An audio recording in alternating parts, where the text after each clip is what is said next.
odds are if you're watching this video, you're going to be doing a fantasy draft on ESPN at least one time this year. So with July starting, what better way to kick off your fantasy research than hopping into a live 2024 fantasy football draft where we have pick 5. We have a full 12-person lobby in here. This is PPR, and this is for ESPN League. So everything you see, the standard scoring, you have 2 wide receivers, 2 running backs, a flex. This is different than best ball and underdog, which I have been drafting a lot of, where you start 3 wide receivers, even though those leagues are more competitive, and I do like to use ADP from there. There is an adjustment. So if you're a more competitive player, you have to dial it in, reel it back, and understand these changes. Or if you're just a casual and have to understand the ADP, I'm going to be breaking everything down for you, specifically from the 5 slot for this draft. And right now, we are deciding between Jamar Chase and Bijan Robinson. Really, that's an easy pick for me. Jamar Chase is my 4th ranked overall player. Justin Jefferson is 5. Bijan is 7, but Jamar is just too good to pass up, even though I don't like the running back value. The thing is, these guys, honestly, I'm going to make a last-minute pivot. And I'm going to go Bijan Robinson, even though I have Jamar Chase ranked higher, because I'm starting to realize that these running back values get terrible. But wide receivers, I feel comfortable with all across the board. And the rankings I'm looking at right now are from Fantasy Trading Room. I will pop those up. If you want to see my full rankings, just go to fftradingroom.com, click on the Pro Member subscription, and there's a free trial for 30 days. So you can access them all for completely free. I'll put the link in the comments. But I'm super excited to dive into this draft because we start off with Bijan Robinson, which also gives us a ton of stack potential with Drake London, who I think is a great value. Kyle Pitts later on at 75. We could even get like Kirk Cousins for cheap if we really get in a quarterback pinch. But I'm probably going to look to target Drake London here. Stacking isn't everything, especially in ESPN leagues where it's not best ball. But I think Drake London is a value on his own. In my rankings, I have him 15th overall. Even though that is catered towards, wide receiver heavy formats, it's typically a good happy medium between them both. So it's not like I have these wide receivers massively pushed up. It's really for all formats. But Justin Jefferson is still on the board. And I'm not sure how that's even possible. Puka Nacua is also still on the board. Let's look at the pick history. So nothing really crazy. I've been seeing Saquon Barkley go at pick 8 and 9 a lot. And I cannot take him over Gibbs for 1. And even so, I did take Bijan Robinson over Jamar Chase, who I think is the better player. But still, I just don't see it there. Saquon, I love him, but I just have some concerns about him with how many mouths there are in that offense. Jalen Hurts is a rushing quarterback and a vulture. Those touchdowns for him. And he's also not going to dump the ball off as much because he doesn't have to. He can use his legs to run as well. So, obviously, I'm still drafting Saquon. It's not like I'm fading him because he's just that good. But I'm not over the moon to make him a first-round selection. Now, I'm definitely not getting Kyle Pitts here. So who got sniped from my queue? Oh, it's Puka Nacua.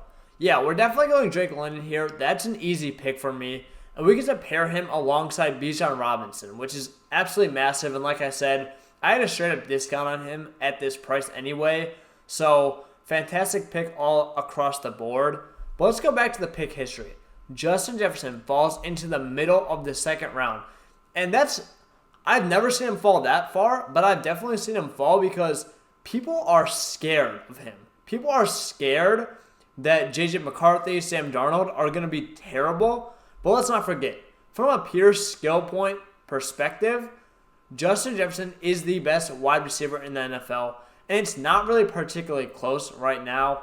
I have him ranked 5th overall. Again, yeah, I might fluctuate him with Brees, Gibbs, Bijan, depending on how I kind of see these drafts shake up and what I've learned so far on ESPN. But I'm definitely not letting him drop past pick 10. So seeing him go mid-round 2 is just absolutely nuts. Joe Mixon at pick 21 is also absurd.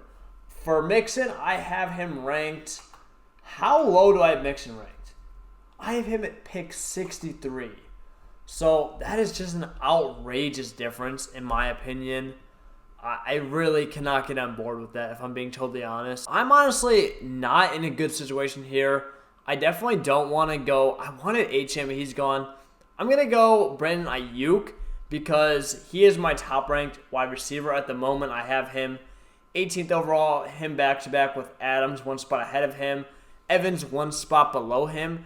I really want to get HM because I have him pretty similarly to where he's being drafted on ESPN, even accounting for wide receiver heavy format. So that really sucks. But I think that just taking the value here is kind of what you have to do, where I don't necessarily love the picks across the board, but Ayuk is definitely a nice wide receiver 2. Probably could finish as a low-end wide receiver 1 again. There are a lot of questions about what's going to happen, if he's going to stay with the 49ers, if he's going to go to the Commanders, but I really don't see any way he sits out. So even if his stock does drop a little bit, if he somehow gets traded from the 49ers, it's not going to kill him. And realistically, it's fun to make up these games and narratives in our head, but there's no real reason for either party to do that. Ayuk, it's not really worth him for him to lose $2 million and just sit out the whole year. And for the 49ers, he's great. So, and they have a chance to win the Super Bowl this year, so why would they trade him? Realistically, it's just an off-season frenzy that's really going to have no real impact on the fantasy season. And right here, I'm definitely going to be targeting Malik Neighbors and just grab our 3 wide receivers right off the bat. I would like another running back. I'm not really sure where I can go, though. I'm probably going to have to just rock maybe full fade running back and go Tony Pollard as my RB2, which I really don't mind because I have Pollard. Where do I have Pollard in my rankings? I have him relatively high. He's like 79. And he's like Ramondre Stevenson 71, Pollard is 79. And we can see where these guys are got drafted. Ramondre's at 50. So I wouldn't hate it. Now Waddle though. I'm definitely gonna take Waddle here. Right? No, we have to take Waddle. Yeah, Waddle's an easy snag as well. So I really like that. Waddle, we go Waddle and Ayuk. And I have Ayuk at 18, Waddle at 20. So that's really great value at that point. We just went London, Ayuk, Waddle. Absolutely stacked out our wide receiver core. And this team is looking really nice right now. Probably what I want to do is either grab an elite quarterback or an elite tight end. We're going to get Lamar here, which I really, really love. And we're probably still going to be able to get Kyle Pitts on the way back around. Christian Watson, Marquise Brown. I think these are all good picks. Had we not been, already going with Lamar Jackson. And wide receiver would still be... Oh, my God. He just take Kyle Pitts. Oh, my God. What? This dude reached on Kyle Pitts. I'm actually cooked. Oh, this is so bad. Oh, I'm just going to go Keenan Allen, though, right? Yep. No. Yeah, we just take Keenan Allen. No need to panic because Keenan Allen's going to provide some great value. I'm definitely not reaching for a running back here still. I'm still sticking the course, so we're going to take Tony Pollard.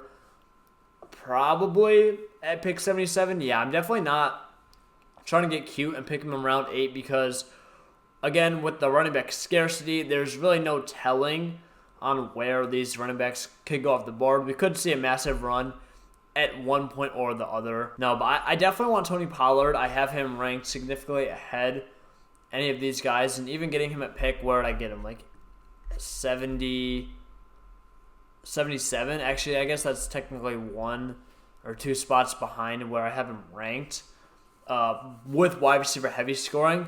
But nonetheless, I think that's actually a really great pick. I don't see any way he finishes below an RB2.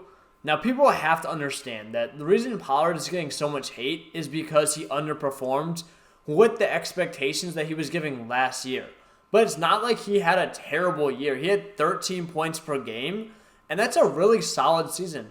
The thing is, with Pollard, people are failing to understand that he was being way overdrafted because he was never a back that could really carry a 3-down workload. He just didn't have that capability in him. And for that reason, that's why he was a bust last year. He needs another running back like Ezekiel Elliott to help keep his legs fresh and use him in crucial situations, because what makes him so good is he has that explosiveness, and that's a great, thing to have when you're having another back paired with him.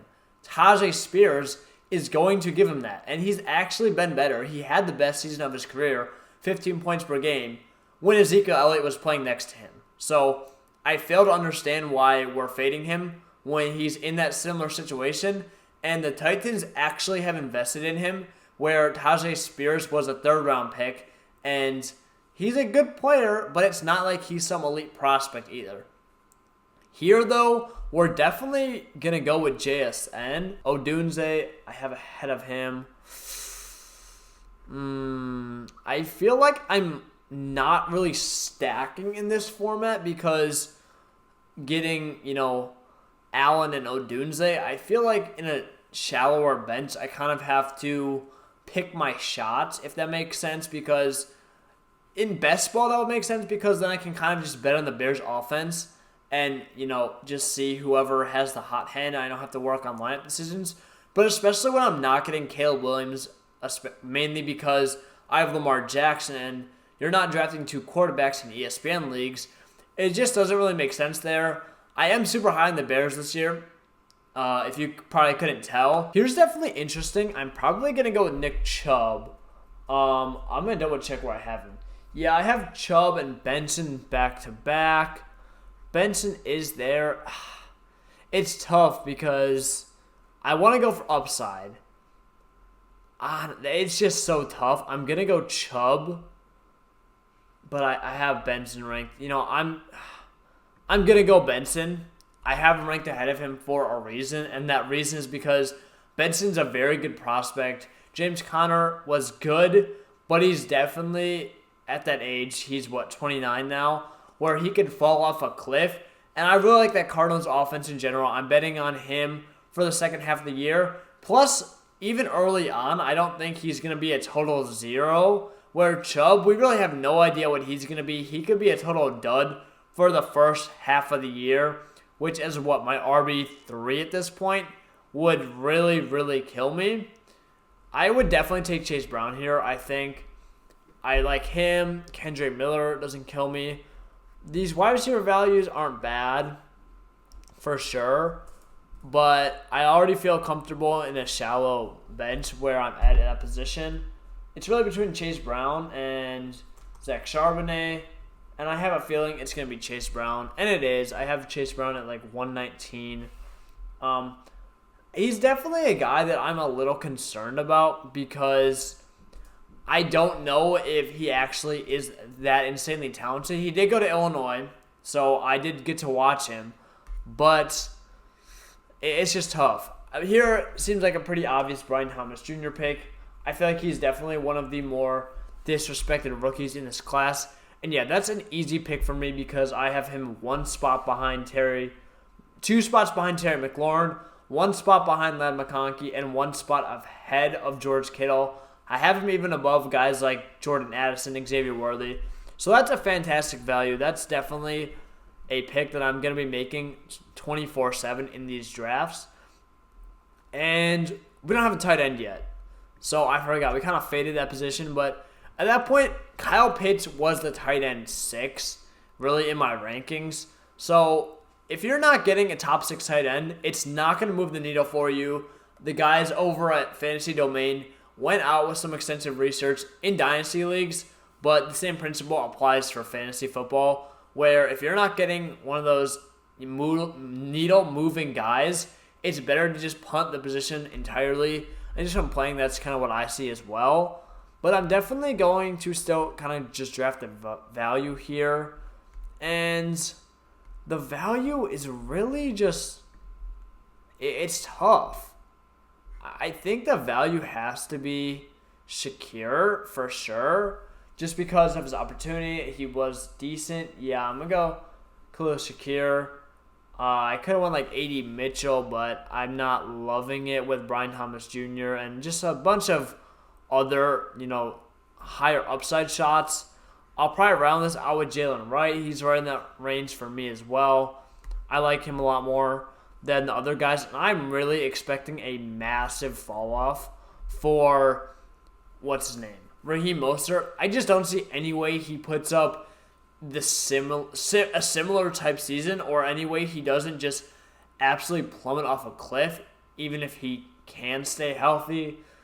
It just seemed like the outlier of all outlier seasons, and once you put in a guy that's just a better runner, more explosive in Jalen Wright, I think that the Dolphins will pretty easily see that, hey, if we can do this with Raheem Mostert, imagine what we can do with our new shiny toy, Jalen Wright. And I think he's going to play real well alongside Devon Achane.